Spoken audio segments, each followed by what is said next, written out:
Virando a página, vamos falar um pouco sobre economia. O ex-chanceler petista Celso Amorim afirmou em entrevista ao jornal O Globo que vê com bons olhos a ideia de criar uma moeda única para a América Latina.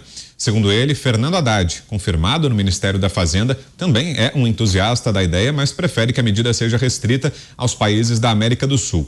A ideia da criação de uma moeda única foi citada por Lula ainda durante a campanha. Segundo o petista, a proposta é uma forma de o Brasil e os demais países do continente não ficarem tão dependentes do dólar. Começo com você, Roberto Mota. O que acha dessa ideia, Mota? Moeda única para os países da América Latina ou da América do Sul? Eu tenho que ser muito criativo, Brown, para fugir da repetição, porque as notícias parecem que são as mesmas, né? Que voltam que nem um bumerangue para cima da gente. Eu tenho explicado aqui, e é sempre importante lembrar isso, né? Talvez um dos principais problemas com os governos de esquerda é a ignorância a respeito de fundamentos da economia, né? Então, princípios básicos que toda dona de casa entende, conhece e respeita, por exemplo, você não pode gastar mais do que o salário que você recebe. Se você gastar mais do que o salário que você recebe, você vai fazer dívidas.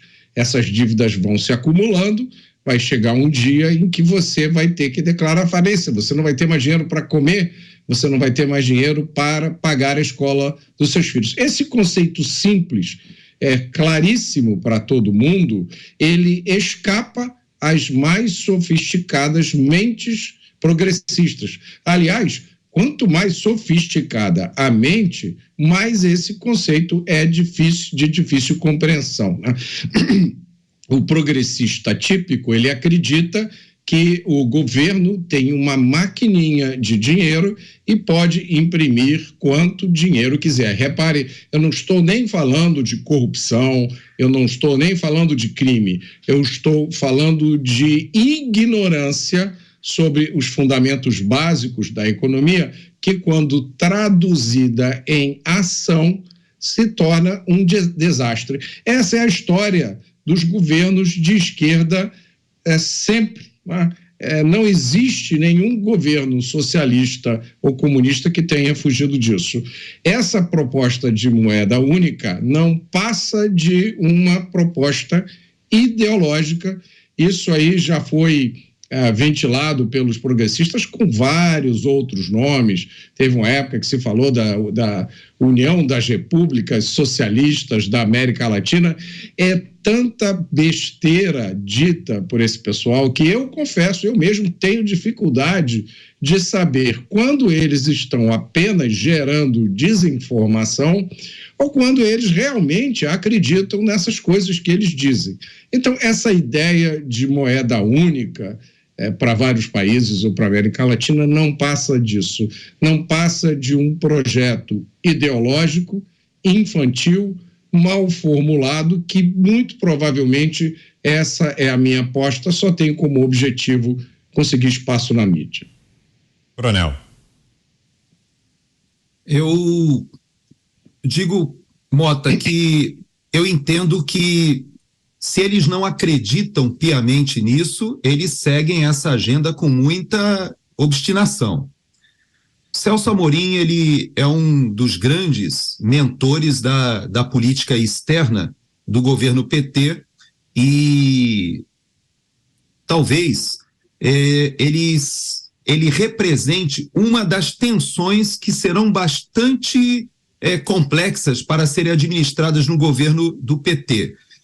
No discurso que foi lido pelo eleito ex-presidente Lula, ali na sua diplomação, ele fez questão de colocar que acredita que a gestão dos problemas que o Brasil enfrenta passam por uma administração global. E é interessante que eu pensei nas palavras que ele remete a esses interesses globalistas com bastante alinhamento, porque ele recebeu um apoio muito grande, não só dos movimentos de George Soros e outros líderes globalistas que investiram no Brasil e entendiam que Jair Messias Bolsonaro era um obstáculo para grande parte dessas agendas e dessa pauta, e que o Lula, ele no seu discurso diz que ele vai a se alinhar a essa gestão global de vários temas que vão do meio ambiente até a questão energética, até mesmo questões trabalhistas, etc. Bom, o problema é que também existe dentro do governo do PT um grupo que enxerga a América do Sul e a América Latina com uma proposta que vai voltar e vai ganhar bastante musculatura agora. E o Celso Amorim, ele olha para esse entorno geopolítico brasileiro como mais ou menos o Brasil desempenhando o papel da Alemanha lá na União Europeia. A Alemanha também, ela bancou parte daquele processo da União Europeia e a sua economia é a grande economia que é a máquina, né? É a locomotiva que traz aquele vagão da União Europeia do ponto de vista econômico. Na América do Sul, eles imaginam que o Brasil possa desempenhar esse papel e vão ter um problema, porque eles pretendem voltar com a Unasul, pretendem talvez reeditar o Conselho de Defesa sul-americano, eles têm várias ideias que passam pela unificação da moeda, mas terão 2 anos de problema. Porque o presidente do Banco Central, e eu não duvido que eles tentem retirar essa autonomia do Banco Central, mas o presidente do Banco Central, que é o neto de um dos grandes expoentes brasileiros na área do liberalismo econômico, que é o Roberto Campos Neto, ele já avançou bastante na defesa da moeda e o Brasil hoje tem uma das moedas mais valorizadas do planeta. E esse mérito que ele obteve foi fruto de um trabalho muito sério, mas não é só isso.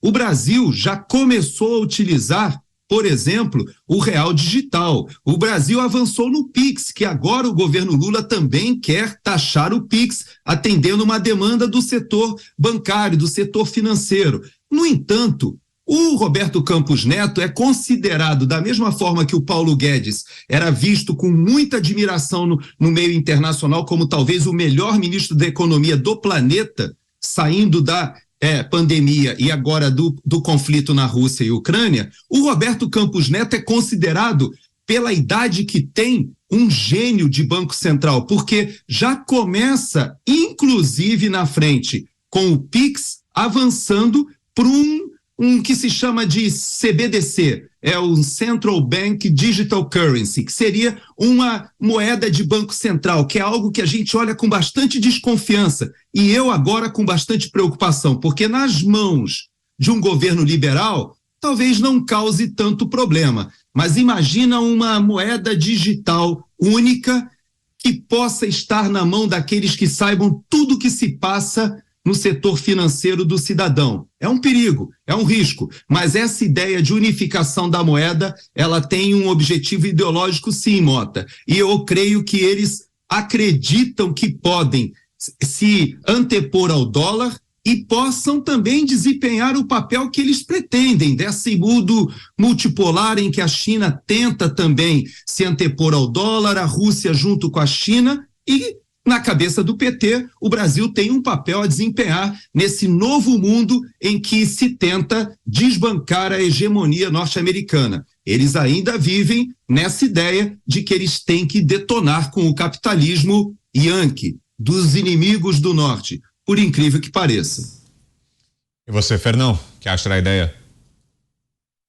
Eu não acredito nisso, não. Eu acho que o que essa ideia traduz eles não estão nem aí para o equilíbrio da moeda, o valor disso. O que isso traduz é um plano de poder.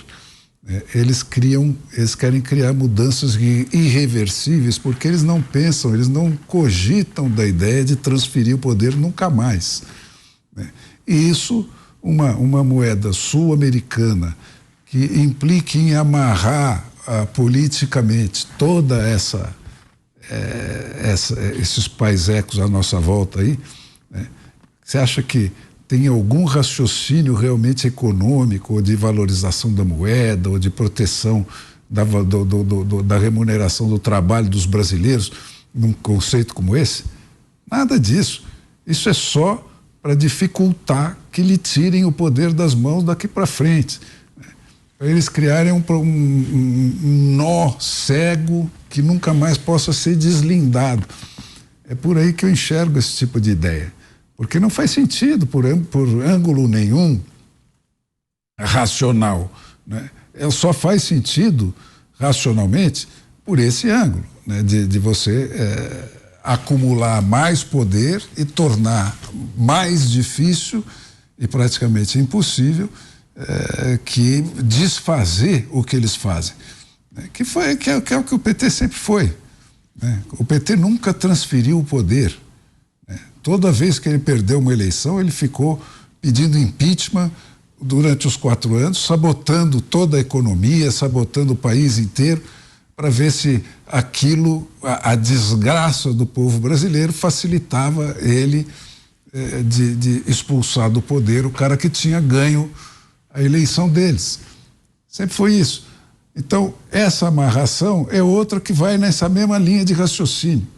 É para criar um problema indissolúvel e que não dá para voltar para trás, porque é isso que eles são, né? Eles vão calçando a coisa assim, queimando os navios, né? Impedindo que você volte atrás. Quer dizer, eles são a antidemocracia, né? Essencialmente.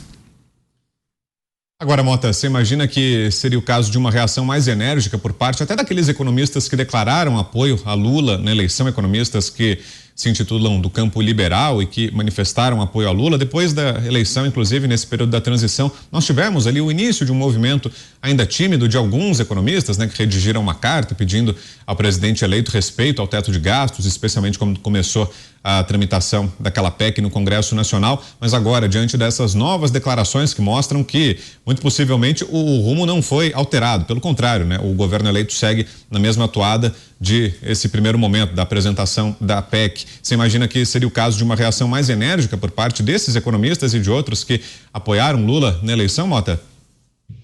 Brown, é até divertido especular sobre isso. Eu fiz um tweet há uns 2 ou 3 dias atrás, fruto de uma reflexão, em que eu disse que eu não acreditava nessas declarações de arrependimento.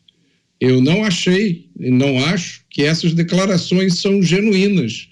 Eu acho que elas foram apenas um seguro que algumas pessoas fizeram. Uma declaração para, se o desastre vier daqui a 2, 3, 6 meses, eles dizerem, olha, não, mas eu lá atrás eu já tinha dito que me arrependi e que não tenho nada com isso, né? Eu desconfio muito como pessoas com a vivência, a experiência, o conhecimento de algumas dessas figuras públicas, que inclusive atuam como gestores de grandes fortunas, como é que eles se enganaram tanto assim, né?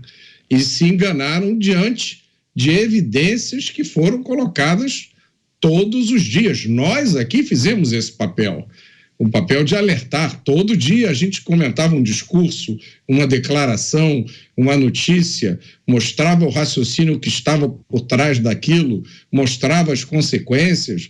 Todo dia, né? Todo dia eu faço uma live de manhã e eu recebo mensagens de pessoas de todo o Brasil, de feirantes, de motoristas de Uber, porteiros. Essas pessoas simples entendem as consequências, por exemplo, de acabar com o teto de gastos. Eu já contei aqui essa história de uma senhora que me escreveu, me mandou um e-mail dizendo que ela era arquiteta, ela estava trabalhando numa obra que ela fazia, e aí ela desceu, foi fazer um lanche e foi numa barraca de feira onde se vendia caldo de cana e pastel.